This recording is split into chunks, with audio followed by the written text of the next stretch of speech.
Hello guys, তো দেখতে পাচ্ছেন আমরা এখন এখানে চলে এসেছি ওয়াটার পার্কের ভিতরে। আর এখানে একটি রোলার কোস্টারের ছবি দেওয়া আছে।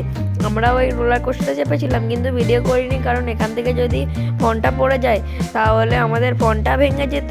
তাই কারণে এখানে আমরা ভিডিওটি করিনি। আর এই যে অরেঞ্জ সাদা রঙের এই যে রাইডটা দেখছেন, এই রাইডটাই আমরা চড়িনি, কারণ এইটার এখন কনস্ট্রাকশন চলছে।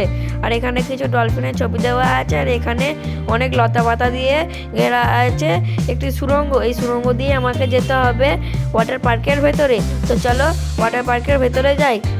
এ দেখো বাবা ও ভাই চলে গেল ওয়াটার পার্কের ভেতরে। আর এখানে অনেক ডলফিনেরও ছবি দেওয়া আছে, কারণ এটা ওয়াটার পার্ক। আর মাথার উপরে ছিল অনেক লতা পাতা, সেহেতু এটা খুব ভালো লাগছিল, অনেক সুন্দর ভাইব দিচ্ছিল। আর এখানে দেখতে পাচ্ছেন যে এইখানটা একটি সুন্দর টিন দিয়ে ঢাকা আছে, ছাওড়া করা আছে। আর এখানে একটি বাঘ, যার মাথার কাছটা কাটা ছিল, কারণ কেউ যদি এখানে ফটো তুলতো তাহলে ফটো তুলতে পারতো। আর এই যে এখানে গাছ, এখানে গাছের কাছটা আমরা বসেছিলাম।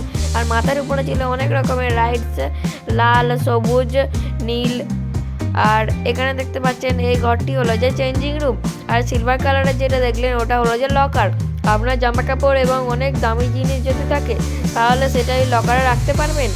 আমাদের যেখান থেকে প্যান্ট নেওয়া হয়েছিল এখানে, সেইখানে যদি বলতেন যে একটি লকারের চাবি দিন, তাহলে আপনাদেরকে একটি লকারের চাবি দেওয়া হবে, সেখানে আপনি আপনাদের জরুরি জিনিসগুলো রাখতে পারবেন।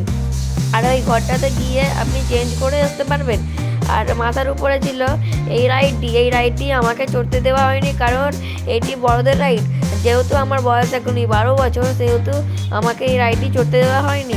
এই যে সামনে দেখছেন বেলুনের মতো লাল রঙের একটা বেলুন, সেটাই আমি চড়েছিলাম বাবার সঙ্গে। বাবা ওই বেলুনটাই চড়েছিল আমার সঙ্গে। বাবা চড়ার পর বলেছিল যে বাবা এত ভয় পেয়ে গেছিলো যে বাবা বলছিল যে বাবু এবার ঘর পালিয়েছ, আর নিকো পার্কে থাকতে হবে না। আমি বললাম না বাবা, আর কিছুক্ষণ মজা করে নিই। ওই যে দেখতে পাচ্ছেন সবুজ রঙের রাইডটা, ওই রাইডেই আমরা চলেছিলাম। আর যেই রাইডের কথা বলছিলাম, যেটার এখন কনস্ট্রাকশন চলছে, সেটা হলো যে আপনাদের এই দেখালাম ওই গেরুয়া এবং সাদা রঙের। আর আগে যে দেখছেন বালতির মতো একটা সবুজ এবং গেরুয়া রঙের একটি রাইড, সেই রাইডটি ছিল খুব মজাদার, কিন্তু আমি ওই রাইডেই চড়তে পারিনি, কারণ ওই রাইডটাই চড়তে গেলে আমাদের অনেক সময়ের দরকার ছিল। মা আমাকে দিয়ে ভিডিও করাচ্ছিল, সেহেতু আমার কাছে আর সময় ছিল না। আর এইটা হলো যে সুইমিং পুল। আর আপনি যে দেখছেন ওই বালতিটাই করে অনেক জল ফেলা হয়। আর মাথার উপরে পরে এই পিঙ্ক কালারের যেটা অক্টোপাসটা দেখলেন, ওটা হলো যে ওয়াটার স্লাইড। এই ওয়াটার স্লাইডে আমি এবং আমার ভাই খুব মজা করেছি, কিন্তু আমার খুব ইচ্ছা ছিল ওই গেরুয়া এবং সবুজ রঙের বালতির মতো ওই রাইডেই চড়া। আর এখানে দেখতে পাচ্ছেন একটি বসার জায়গা আছে, যার মাথার উপরে জল পড়ছে, এটা খুব মজা লেগেছে। আর জলটি মোটামুটি ছিল ঠান্ডা, আর জলটি খুব ভালোও লাগছিল। আর ধীরে ধীরে যত যাবেন আপনাদের জলটি আরও গভীর হতে থাকবে। আর দেখতে পাচ্ছেন ভাই ও বাবা অনেক মজা করছে এখানে। ভাই তো এত লাফাচ্ছিল, মনে হচ্ছে যেন আর ঘরেই যাবে না, এখানেই বসে থাকবে সারাদিন। আর এই যে এটা দেখতে পাচ্ছেন পাথরের মতো, এটা হলো যে নায়াগ্রা ফলস। এখানে একটি নায়াগ্রা ফলের ডুপ্লিকেটে রাখা আছে।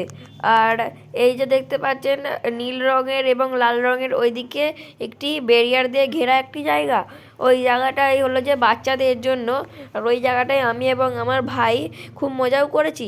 এই জায়গাটা বড়দের জন্য এবং সেই জায়গাটা বাচ্চাদের জন্য। এই সুইমিং পুলটি ভাই নেমেছিল, খুব মজা করছিল। আর কিন্তু আমার খুব ইচ্ছা ছিল যে বাবা একবার চলো না, যে ওই বালতির মতো রাইডে চড়বো, কিন্তু বাবাও বললো যে আগে ভিডিও করে নে, তারপরে বালতির মতো জায়গাটায় যাব। কিন্তু আর সময় না থাকায় আমরা চলে এলাম, গেট বন্ধ হয়ে যেত। আর আমরা যেই দিনে গিয়েছিলাম সেই দিন ভিড় এতটাই কম ছিল, ভিডিওতে যেরকম দেখায় তার চেয়ে অনেক বেশি কম। আর দেখতে পাচ্ছেন এখন আমরা উঠে গেছি টয় ট্রেনে। এই টয় ট্রেনটি আমাদেরকে পুরো নিকো পার্কটিকে ঘুরে দেখিয়েছিল, সেহেতু আমার খুব মজা লেগেছিলো এই টয় ট্রেনে। আর দেখতে পাচ্ছেন যে এখানে মা এবং আমি বসে আছি। আর এইখানে নিকো পার্কটা ঘুরতে টয় ট্রেনে করে খুব মজা হয়েছিল। আর এই যে গাছপালাগুলো দেখছেন, এই গাছপালাগুলি